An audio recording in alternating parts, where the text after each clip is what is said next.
SMV Nashville. Demetria Kaladimos and Dan Miller with the news. Rudy Kalis sports. And Bill Hall's weather.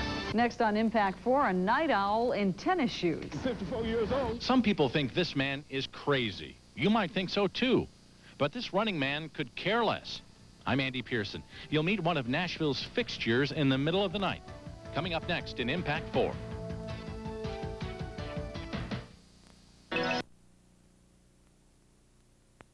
What is your favorite time of day for exercising? For some of you, it's probably the morning. For others, it's right after work. And for others, the best time is in the evening. But one Nashville man says the best time for him to exercise is in the middle of the night, after he's been asleep for a couple of hours. Andy Pearson is here with Impact 4 and Nashville at Night. Where'd you find this guy? Well, it was one of those strange things. Gary Knox and I were out about 6 weeks ago with photojournalist Gary Knox. It was snowing outside. It was about 38 degrees. And I'm driving down West End 3 in the morning, can't go to sleep. And I look over and I see this man running with his dog. And I don't usually do this, but I yelled out the window at him and said, "Do you always run at 3 in the morning?" Well, you're about to see the answer. I found this 54-year-old man who's been a fixture of the night in Nashville since the 1970s.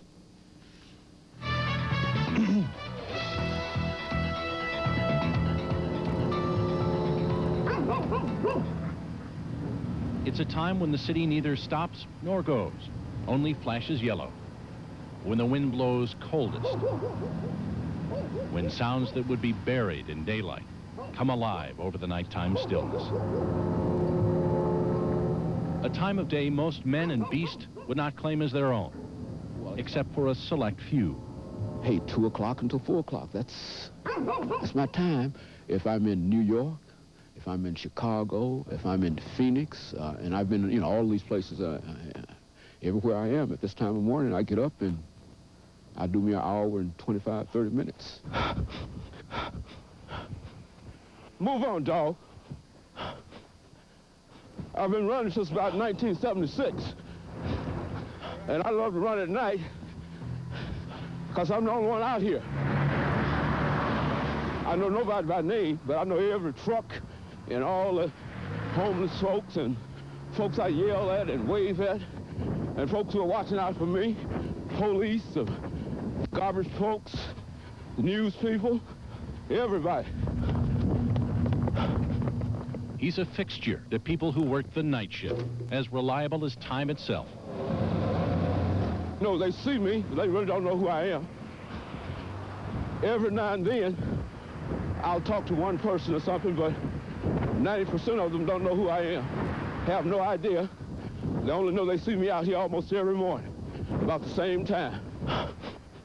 He's the running man. His name is James Haney, Dr. James Haney, a professor of history at Tennessee State University. His weekly routine has been the same for 20 years. Move on, dog. I'm 54 years old. Feel like I'm 19. That's enough for me. I go to bed at 10, get up at 2, go back at 4, 15, and back up at 6. You heard right. At about 2 in the morning, when most of us are snuggled up tight, James Haney and his dog Sandy get up from a sound sleep and run their route of 9.78 miles. He does it because he was once told this would be impossible. Back in 1975, my grandfather accidentally shot me in the leg with a .38 caliber pistol. Excuse me. And I was told that I would never be able to walk again unless I started to use the leg. And of course, as soon as I got out of the hospital, I started running around the yard here. And after a week of that in the yard, went down to the local high school. And after about 6 years of that, I decided to go downtown. You won't see him wearing headphones or taking his pulse. His shoes don't pump up. James Haney just runs.